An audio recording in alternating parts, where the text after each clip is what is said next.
event. That's hail. And that's good sized hail.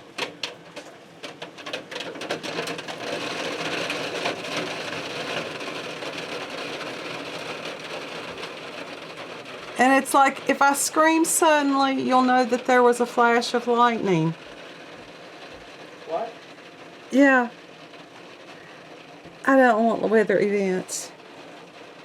Yeah, I'll probably tag this on to our cup of spoopy, but that's pretty spoopy right there.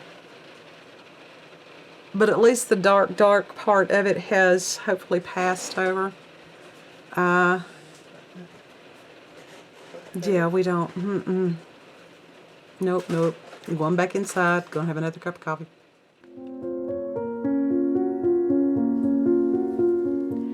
For today's cup of coffee, yeah, you got a 2-for-1, didn't you? It's we had this sudden, rather severe storm, and that was the first clip that I showed you.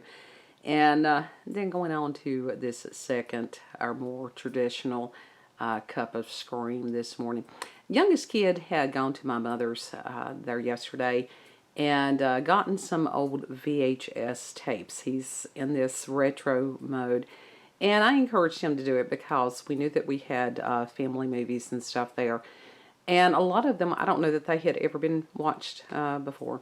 And, you know, that's how you do. You take home movies and then you put them someplace for years and you're like, oh, I'll go back and watch that. And you never do. So some of the video was of oldest kid when he was about 2 or 3 years old.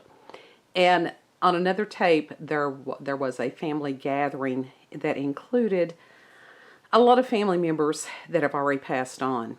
And it was this wonderful, poignant, you know, to see them and then to miss them. And yet as a believer, to know that I will see them again. And one of them was my beloved grandmother. And also my dear aunt, whose name was Glad. It was Gladys, but everybody called her Glad. And became very emotional because these people, my grandmother passed away. Let's see, oldest kid was born in June. She died that November. And so, you know, youngest kid wishes that he could have met her. And I'm like, oh, well, you will. So that's for a later date. And that is, the photograph is of my mother and her mother. So I wanted to share that with you. My grandmother actually had a couple of near-death experiences. And I think I had shared with you several days previous about the fact that she and one of her siblings were in a hospital room when this ball of light went down the length of the body of the hospitalized relative, and they knew that he was going to pass. My grandmother had, and I can't remember exactly what kind of a health issue it was. She had to have surgery. It could have been a gallbladder removal. Doesn't matter. But basically, she died on the operating table. And she had told me what happened. Of course, they did revive her, and people were like, did she die? Well, yes, but they brought her back. She said that she was standing in front of a river, and that the river was very wide, but it wasn't deep.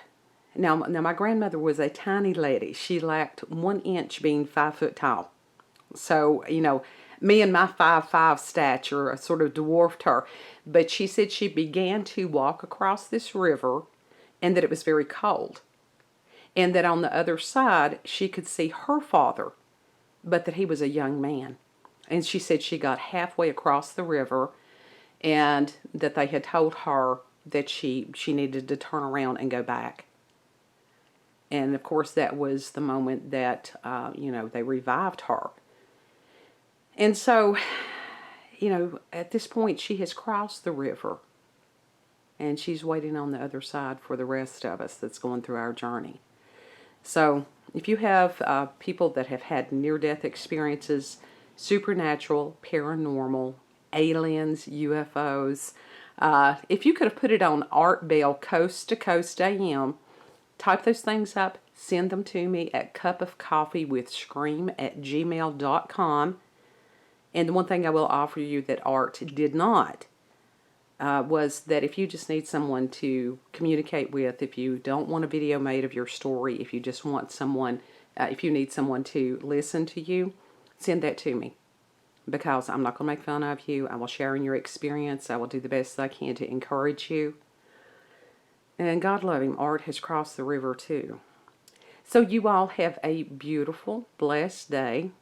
Yeah. And don't lose faith. Don't lose hope ever.